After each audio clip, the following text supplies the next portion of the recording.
Մարտի 5-ին Մայրաթորի դիվանապետ Արշակ arczepiskopos Խաչատրյանը ազատ է արձակվել Երևան կենտրոն քրեակատարողական հիմնարկից։ Սրբազանը լքել է մեկուսարանը, որտեղ գտնվում էր դեկտեմբերի 4-ից։ Մեկուսարանի մոտ Արշակ Սրբազանին դիմավորել են ծափահարություններով։ Թեև Արշակ arczepiskopos-ի ազատ արձակման մասին նրա փաստաբան Արսեն Բաբայանը հայտնել էր անմիջապես արձակումից առաջ, Սրբազան հորը դիմավորելու էին եկել նրա մայրը, ընտանիքի անդամները, հոգևոր եղբայրները, քաղաքական եւ հանրային գործիչներ, ինչպես նաեւ բազմաթիվ լրագրողներ։ Արշակ Սրբազանը հարազատների հետ ողջագուրվելուց հետո պատասխանեց լրագրողների հարցերին։ Ընդհանրապես ես հիշում եմ, որ կալանավայրերը ասում էին ուղղիչ աշխատանքային գաղութներ,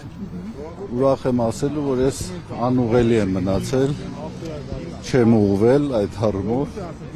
Վերաքննիչ դատարանի որոշմամբ Արշակ arczepiskopos Խաչատրյանի նախնական կալանքը փոխարինվել է վարչական հսկողությամբ եւ որոշ սահմանափակումներով։ Որոշումը կայացրել է դատավոր Արսեն Նիկողոսյանը։ Վերաքննիչի որոշումից առաջ Սրբազանի փաստաբանը հրապարակել էր Արշակ arczepiskopos Խաչատրյանին վերագրվող տեսանյութերի միջազգային փորձաքննության արդյունքները։ Դեռևս նախորդ տարվա նոյեմբերին տեսագրությունների իսկությունը պարզելու համար փաստաբանը դրանք ուղարկել էր միջազգային փորձաքննության։ 3 տարբեր պետություններից ստացված փորձագիտական եզրակացությունները հաստատում են Սրբազանի այն պնդումը, որ նա որևէ առնչություն չունի տեսագրությունների բովանդակության հետ։ Վարկաբեկող տեսանյութերի տարածումից հետո, երբ Արշակ Սրբազանը հրապարակային հերքել էր իրեն վերագրվողը, կալանքի տակ էր հայտնվել 2018-ին Ամենայն հայոց կաթողիկոսի դեմ սկսված շարժման ակցիայի մասնակիցներից մեկի պայուսակում թմրամիջոց դնելու մեղադրանքով։ Քրեական վարույթի նախաքննության ընթացքում